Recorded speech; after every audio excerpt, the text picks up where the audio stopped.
The Handkerchief by Great 78.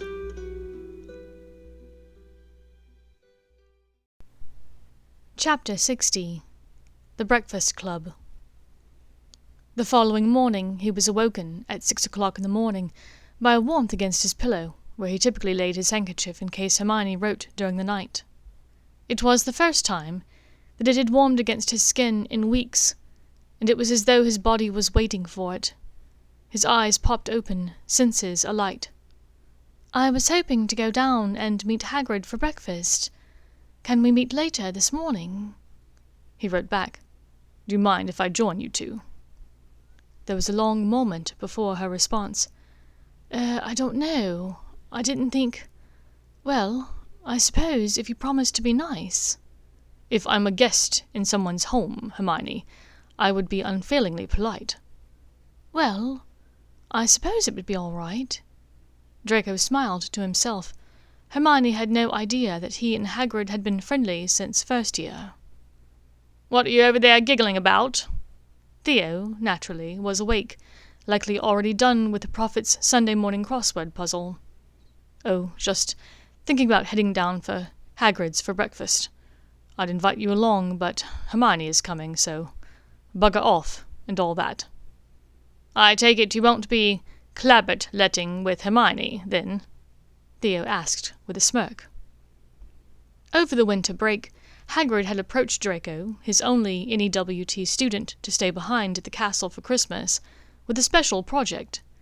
It seemed that Slughorn was experimenting with a detection potion, and clabbert pustules, found on the heads of clabberts, were excellent natural detectors of danger. As the Forbidden Forest was full of them this time of year, Hagrid hoped to catch 100 or so and let the pustules. This would make about 25 vials of potion. As Draco was also an NEWT student in potions, the two professors had volunteered Draco for both collecting and harvesting of the pustule fluid. Draco, being an excellent friend, had roped his two best mates into the adventure. They'd set off with Hagrid and Fang around dusk a week or so before, just after Christmas. Draco was grumbling about being in the Forbidden Forest at night, yet again, but Hagrid had assured them that it would make finding the glowing pustules far easier. Whilst Draco was inclined to agree, it didn't make him feel any better, particularly after thinking about the 17 to 22 acromantulas living in the forest. They had found the first nest of clabberts quickly, gathering them into the basket they had at the ready. But at the second nest they were surprised by an angry cluster of bowtruckles. Draco and Theo were bitten immediately, and their outraged howls of pain set Fang off. The fearful dog took off at a run in the wrong direction, sending Hagrid barreling after him. Blaise had unceremoniously announced that he was getting the fuck out of there, and Theo was inclined to agree. But Draco knew that doing that would leave Hagrid with collecting the remaining clabberts, after he'd found his cowardly dog. Draco wandered the forest alone for 2 more hours, occasionally diving into bushes to avoid a brush with the centaurs, or taking a less travelled path so that some thestrals in a clearing ahead would not smell the dried blood from his bowtruckle bite. The 3rd and 4th clabbert nests were guarded by angry Cornish pixies, and the 5th held only the babies, which were too small and underdeveloped for pustule-letting. Hagrid finally found him at the 6th nest, telling him that Fang had run straight to Grop, and his brother had been in such a chatty mood that Hagrid had had a hard time getting away. The actual pustule-letting took another 2 hours, at which point Draco's hands were glowing red from the fluids, in spite of his thick dragonhide work gloves. Hagrid could tell that Draco was distracted and upset, and not just about the bowtruckle bites. After a bit of questioning from Hagrid, Draco admitted to having witch troubles, in addition to his well-known and well-publicized family difficulties. Whilst Hagrid did not know that Lucius had escaped, everyone knew that Bellatrix was on the loose with Voldemort. Hagrid had no advice about Bellatrix, but he was quick to offer witch advice, seeing as he was in a long-distance relationship with Madame Maxime. Communication was key, he said, and keeping your family out of your relationship. Draco was inclined to agree on both counts. They had released all of the Clabbets back into the forest around 1 o'clock in the morning. Draco was awoken at 5 to the braying laughter of Theo at the sight of his brightly glowing hands. He'd enjoyed several jokes asking if anything else was glowing too, after he'd returned from the toilet. So, in answer to Theo's question, no, he and Hermione would not be Clabbet-letting together today. They met at the entrance hall at 7, and Hermione looked as nervous as he felt. Even though it was very early on a weekend holiday morning, there were a few younger students and more than a few faculty and staff already in the great hall for breakfast. The two of them were seldom seen together outside of a couple of classrooms, so for them to be setting off across the grounds together was a bit unusual. Add in the fact that they were trying to re-establish a relationship, and their nerves were obvious. He approached and greeted her cordially. He noticed Neville loitering nearby, and greeted him as well. Hermione's eyebrows raised a bit as the two wizards nodded to each other briefly, with nary a hex in sight. "Shall we go?" he said, as he gestured to the front doors. "Let's," she murmured, walking ahead of him. They walked several feet apart until they had dropped below the crest of the hill, mostly out of sight of the castle. Then Hermione moved a bit towards him, tentatively taking the fingers of his right hand in her left. He grasped her cold hand in his warm one, firmly. She dropped their intertwined hands as she knocked on Hagrid's door. "Hi, Hagrid," she said uncertainly. "I know it's a bit of an imposition, but Malfoy was wondering if he might join us as well." She looked stiff and nervous, as if the very idea would have Hagrid bellowing in anger.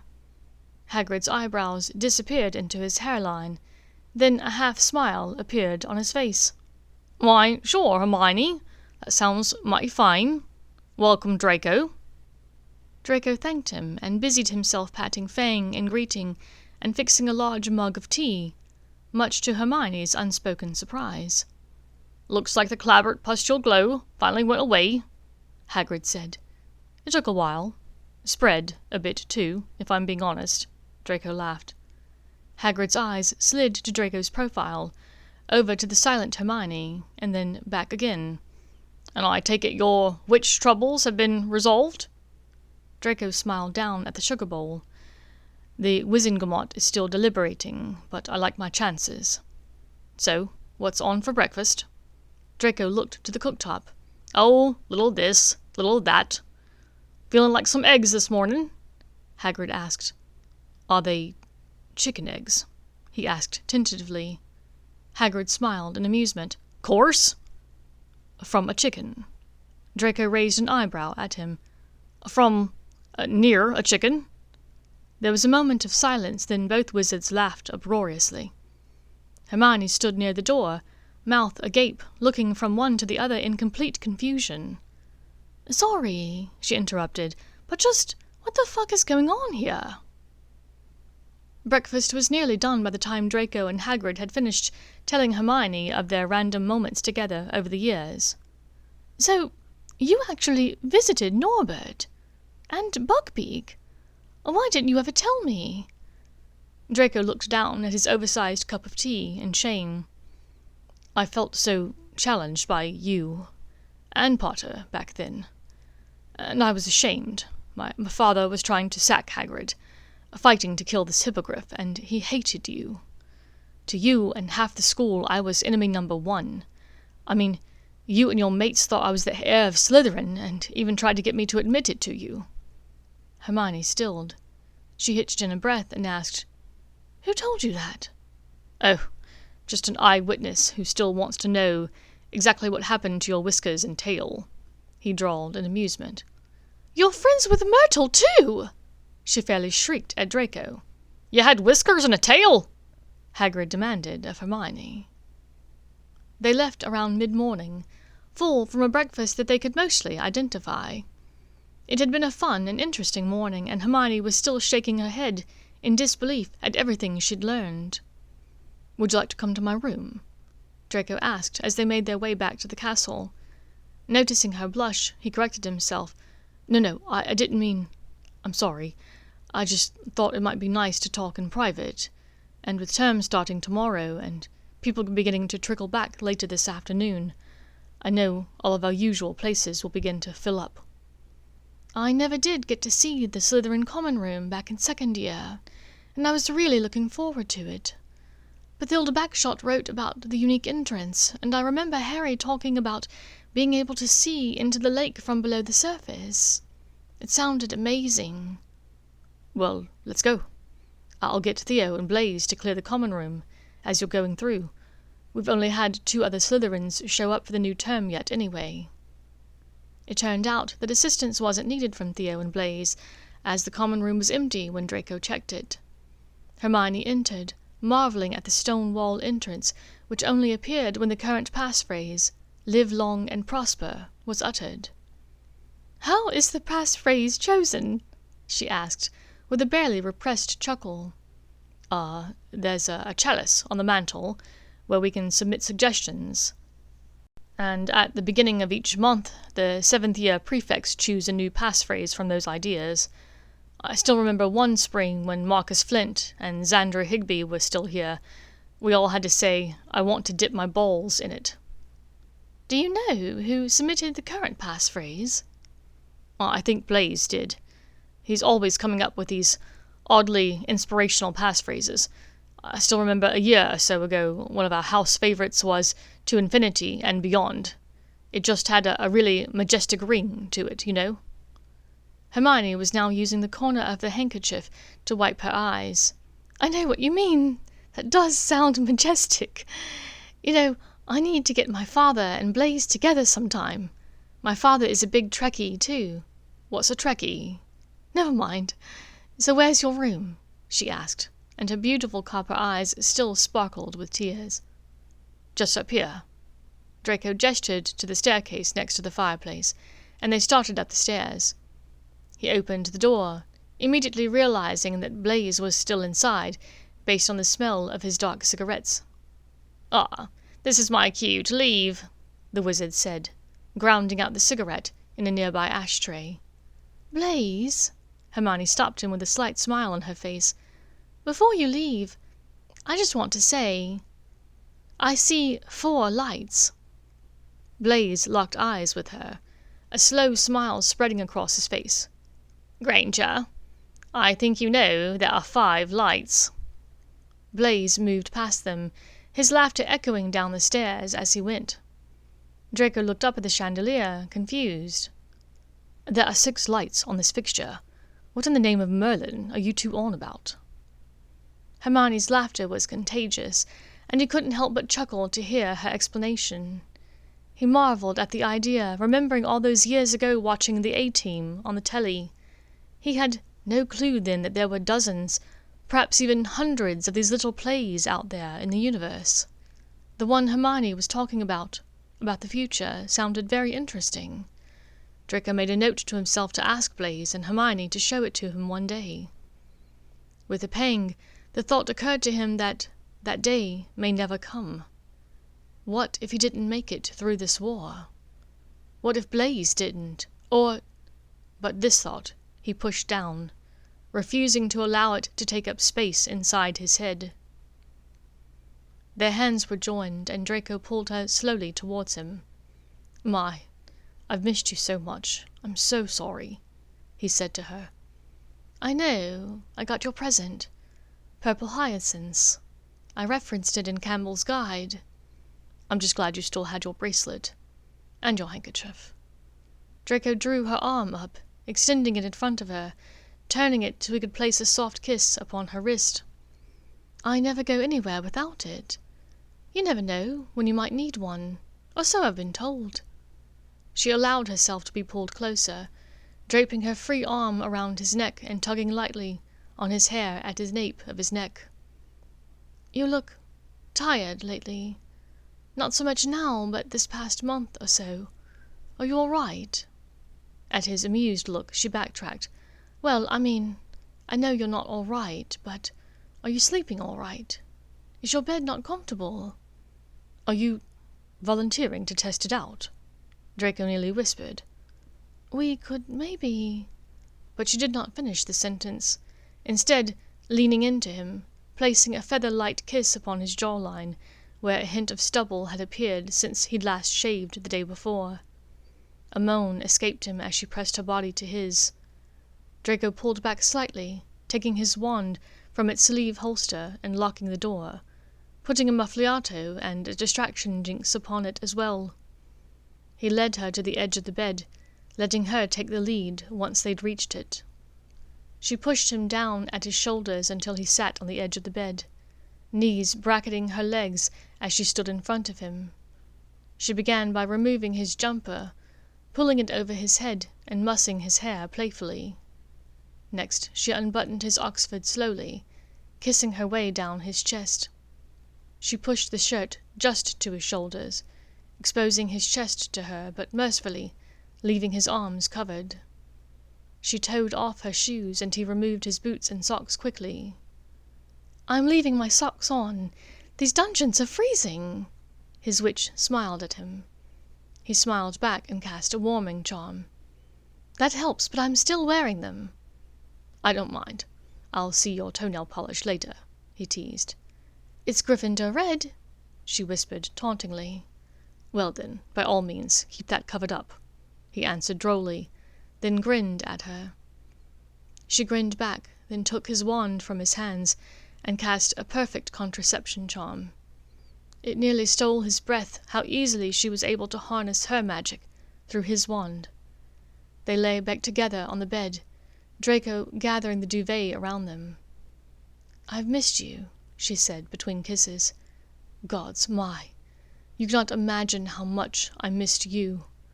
I nearly took out my handkerchief 5 times a day to speak with you," he replied. "I wish you had," she said, "although I probably wouldn't have been ready to hear what you had to say for a little while. But don't apologize again," she said, as she saw him about to speak with a sad look upon his face. "I will never stop being sorry for the way I've treated you," he whispered. "I know. And I'm sorry for ignoring you and pushing you away," she said.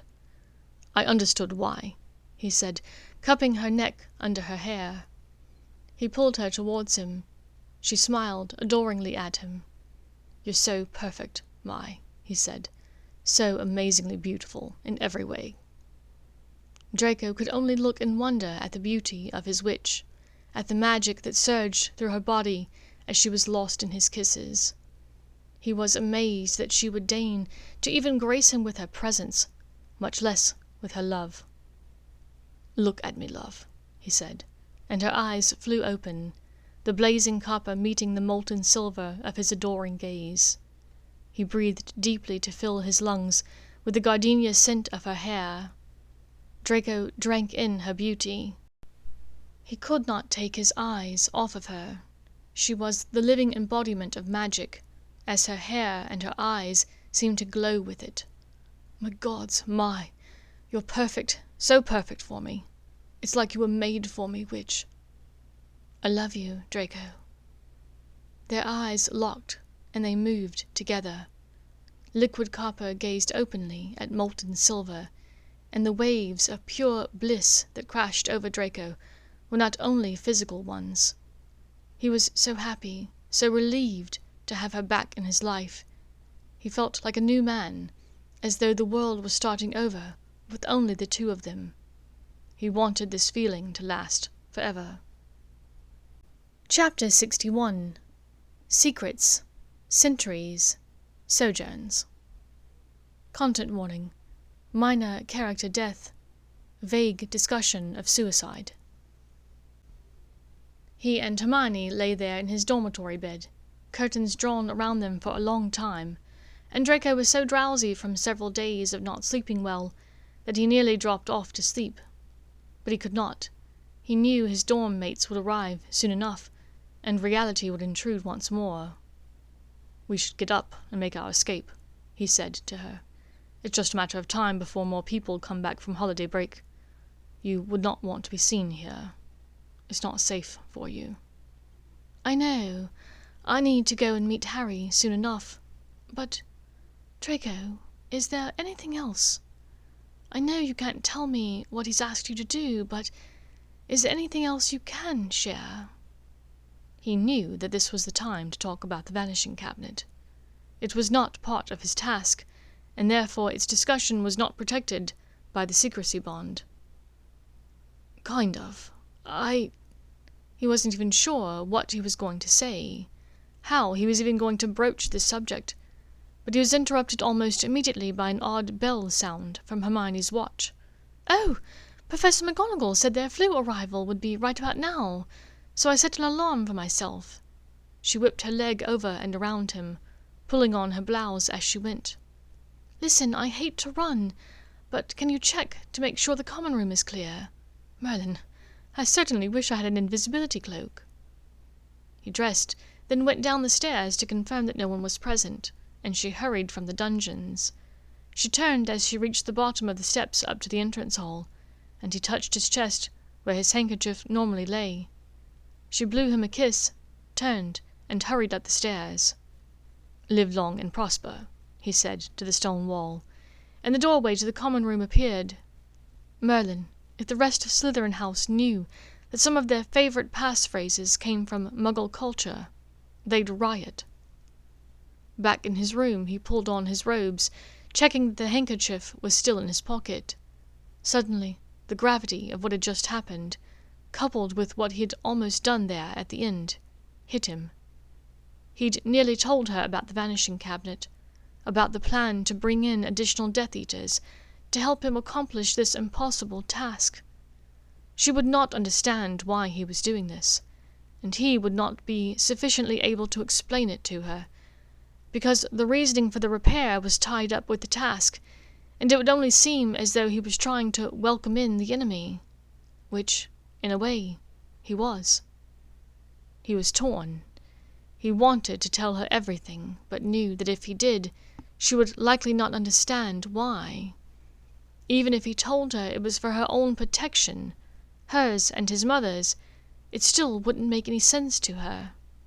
But he knew in his heart of hearts that he was incapable of murder, especially the murder of someone he respected, and especially the murder of someone so accomplished as Dumbledore. If he could only open the portal between the two cabinets, he could have someone to help in a duel against Dumbledore, possibly weakening the great wizard so that his Avada might work. It was his only hope, as the necklace and the poisoned mead had failed to reach Dumbledore. Draco only had to assume that the mead had been detected and intercepted by Filch or Slughorn, or even Dumbledore himself. Additional weak attempts like those were bound to go awry. He lay back on his bed again, the bed he so recently laid upon with his witch. It was moments like this that he wondered if it would be easier on everyone if he were no longer alive. Hermione could move on with someone else, someone who was good for her, and Dumbledore and Narcissa would not be in danger. But in his heart of hearts he knew none of that was true. If it wasn't him, Voldemort would get another child of a different Death Eater to get to Dumbledore. Not everyone would have his compunction about committing murder. Narcissa would likely either die of a broken heart if he killed himself, or be tortured to death because of his failure. All of their house elves would revert to Lucius, or worse, Bellatrix. In his overactive imagination he pictured a bloodied body in a blue towel behind a stable. And Hermione? Yes, she was young. She could love again. But would it be the same? Even though the two of them came from different houses, different backgrounds, their magic was so compatible. He knew in his heart that that was why she was able to use his wand so easily. Would she be able to find that again? He didn't think so, because he was certain that he wouldn't. And when it came down to it, he didn't hope so, either. He sighed. She knew that he had taken an oath to the Dark Lord. She knew that he had a task to accomplish, and she knew from whom the assignment had come. She knew that it was not something good, and that he clearly did not want to do it. She may have even suspected what it could be, perhaps even thought he'd been sent to kill Potter. His only hope was to accomplish this task, somehow, some way. And once that was done, the secrecy bond would be lifted and he could explain to her why he had done such evil. It was his only hope. The reality that this act, the carrying out of murder, was the only hope he could cling to solve his problems, crashed down upon him. His grim realizations gnawed at him as he drifted off to sleep. He woke at the end of lunch and hurried up the stairs to the entrance hall to try and find a bit of food. He only just caught an eclair and picked it up before the plates disappeared. It was not what he wanted, but he didn't want to bother the house elves for something different. He spent a bit of time in the room of hidden things, counting upon most of the students to be gathered in their common rooms, catching up on their holidays with each other. He caught up with his birds. He split his eclair with them. There were 7 of them, and they were loud today, in high spirits because he'd been bringing them plenty of food. They would gather and chatter to him, and to each other, whenever he entered. They seemed to like it when he pet them, and they listened without judgment. 2 weeks later, he had created change with the cabinet, although he hesitated to call it progress.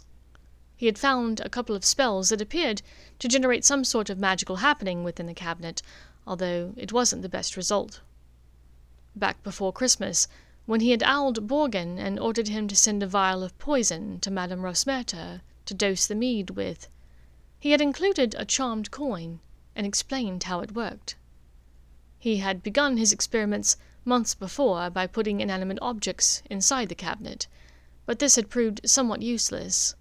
The object simply looked the same when he reopened the cabinet door, although sometimes they looked as though they had moved.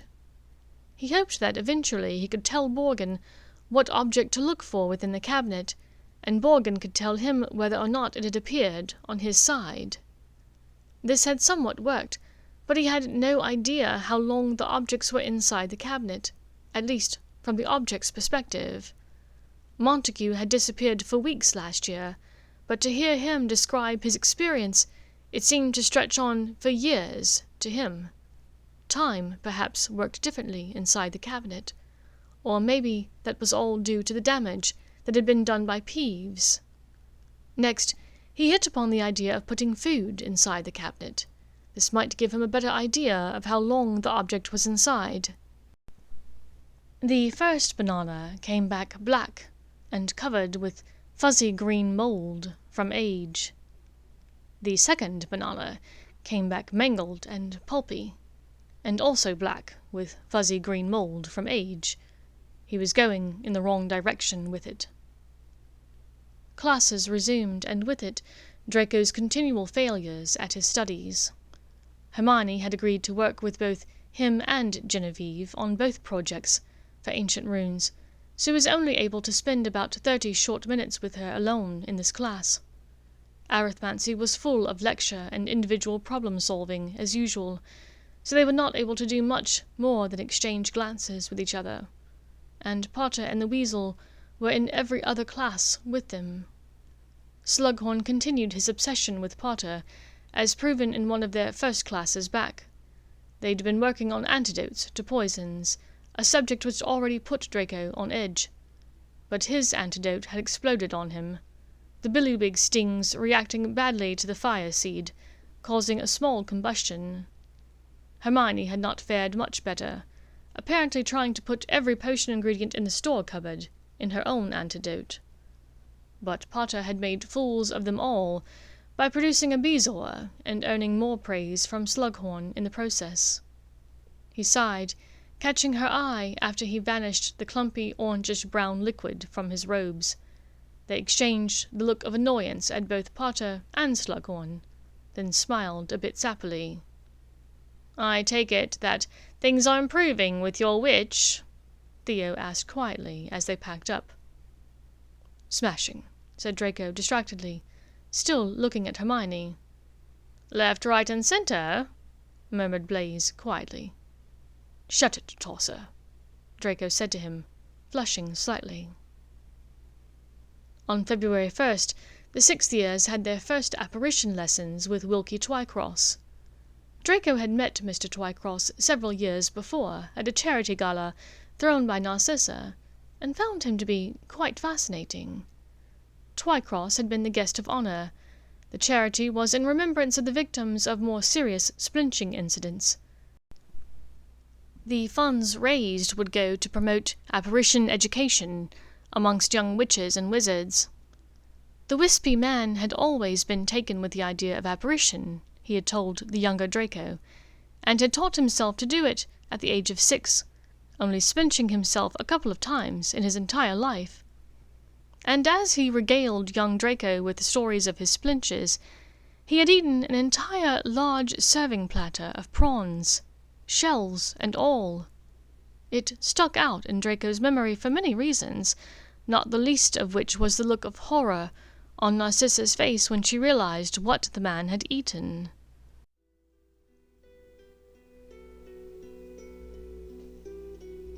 Thank you for listening to this chapter of The Handkerchief by Great 78.